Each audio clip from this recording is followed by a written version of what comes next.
ادم طفل صغير كان كل نهار كيسمع والديه كيتغاوتوا وكيتبادلوا كلام خايب. ما كانش كيبكي، كان غير كيسكت، ولكن في داك السكات كان كيتعلم بزاف الحوايج.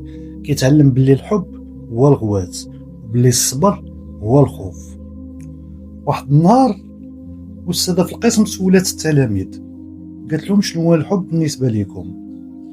ادم جاوبها بصوت طايح: الحب هو ملي كتغوتي على شي حد باش يفهمك.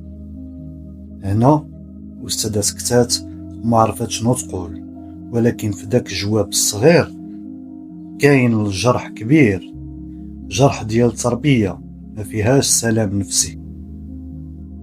منين ما كيكونوش الوالدين مرتاحين نفسيا فراهم كينقلوا الالم بلا ما يحسوا، وهذه بدايه ديال بزاف القصص اللي كتكون في حياه ولادنا.